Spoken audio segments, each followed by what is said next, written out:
we think my grandfather may have been involved in organized crime.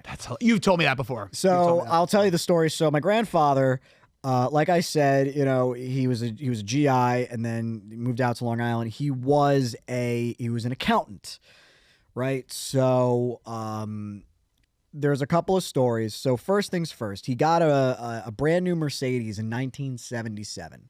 And my dad, clean. That's Miami Vice shit. And right this there. was back. And this was back when like anyone can get World Series tickets. And, like my dad took my grandpa to the World Series. Tickets were $10 back then. That's like $300. That's today. fucking crazy. Yeah. And so it was the Reggie Jackson game. It was in it was the 3 home run game 6, 1977. Can you imagine going to see Reggie Jackson? You paid $10 fucking dollars. Yeah. And so my grandfather parked his Mercedes on the Grand Concourse in 1977 when landlords were setting the buildings on fire. Yeah. During the World Series, you could see the buildings falling down on the Grand Concourse mid-game. Yeah. And that's where the phrase "the Bronx is burning" comes from. No. This is straight like Deathwish. And my dad was like, "Are you crazy?" Bronson. And my grandfather was like, "Dad, don't worry about it." So they get back. He was like, he thought his car. My dad thought my grandpa's car would get broken into. Yeah, he's like, "You're crazy. Stolen. It's not even going to be there." Comes back pristine, and I realized, I was like, "Oh, they definitely thought that was like owned by like someone you didn't want to fuck with." Well, I gotta tell you what happened to the car. Oh God. So my grandfather had a friend, this Jamaican guy who ran a garage. By the way, my grandfather was racist, so the fact that he had a Jamaican friend was probably a red flag. And yeah. Like, what is he providing for you? well, he had a body shop, or he had a detailing body shop kind of stuff. You know, so get your car washed. Keith, it's called a chop shop. Well, that's the thing. So my grandfather took it in for detailing one day, and then like all these years later, like he never got it back. And like, you know, like 2 or 3 years later go by, people would ask him, like, "Hey, like what happened? What's up with the car? Like, you getting your car back?" Yeah, the Mercedes, like, "No, it's still with so-and-so." Like, he wasn't even worried about it. I'm like, did he owe this to someone? Was he trying to destroy evidence? And then his accounting office, he had a practice, he had his own office on the South Shore of Long Island. And one night it just mysteriously went up in flames. And then after that he started working from home, and you know, he still had the files he needed. But I'm like, all the files I needed survived the fire. It's like, well, was it an insurance scam? Was he trying to destroy some evidence? Right. Say it. I love when you say it. What's the Jewish lightning? Jewish lightning, baby. Jewish lightning. And I'm like, you know, it's like, all right, was my grandpa maybe like tied to some bad people? Because at the end of the day, I mean, it's not like they relied on my grandmother's pension because she was a teacher of the city school system for years. So like, they just relied on her pension. Like, it wasn't even like he had all this money from. Right. Yeah, it was unexplained. Listen, it's like you said, man. Listen, back in the day, that was back in the day. It didn't matter. It was about having a cool job. It was not about having money. It was about having a cool job. One of his clients. So my dad told me once, because I remember when I was like high school, I really wanted a car, and like I was looking at like used cars, and I was like, ooh, can I?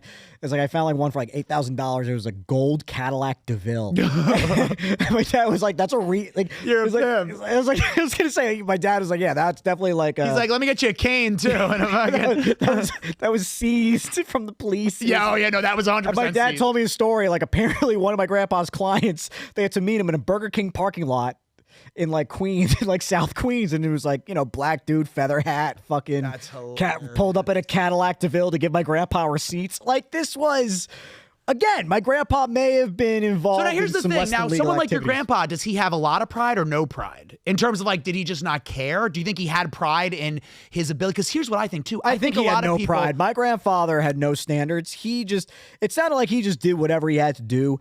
You know, because by the time I was old enough to like really have a relationship with him, he was past his 80s. He was always very quiet. He was quiet. He was very curmudgeon-y. You know. Well, yeah. I mean, he probably murdered countless people and has. Well, I don't know. A litany of secrets. Well, here's the thing. I don't know what he did. His whatever his business. I know you don't have to. I'm not a cop. Don't worry. But Keith. he was also a soldier. He fought in World War II. And so you know what it is, man. I also think like and this isn't even. I'm not even like doing a bit here. I think that a lot of things are just contextual or a sign of the times and stuff. Yeah. Sometimes I wonder, like, it's obviously not okay to kill people or to be a mobster or to wash money or to launder money. Like, of course not.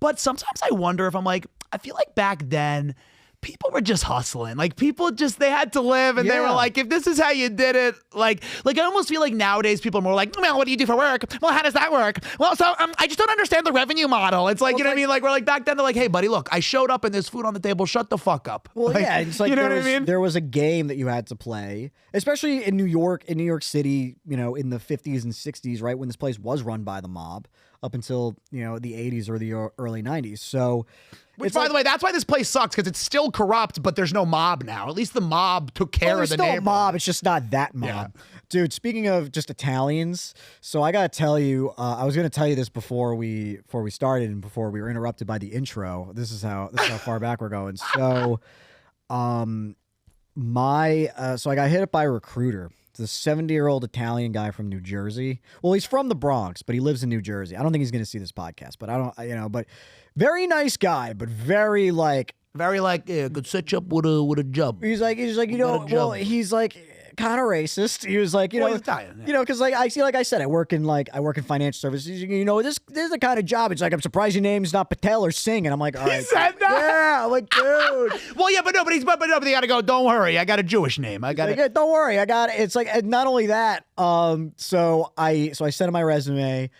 You know, he walks, you know, he was like, you know, he's there's like the salary input, and he was like, hey, it was like, you know, it's like, all right, so I put the minimum salary, I did this, and he was like, he goes, you hit submit yet? I was like, no. He goes, put another $5,000 in there, fuck him. And I was like, okay. I love that. But see, now that's the good part about like bombastic Italians, where they're like, nah, put another $5,000. And then he was like, by the way, if you don't hear from me by next Wednesday, break my balls. He literally said this. He goes, call me up, break my balls, light a fire under me, do what you got to do. Like was this a real? I mean, was this like an acting student who was trying? No, this is a 70-year-old Italian man. Yeah. Who's been apparently recruiting for the last 50 years. He's like, he mentioned that he's been doing this for 48 years. And you probably said, you've always worked in tech recruiting? He goes, well, you know, I helped my buddy. My buddy had a little group in town. I helped to recruit some people. Listen, very nice guy, but very bombastic. And I was like, God, this is the most...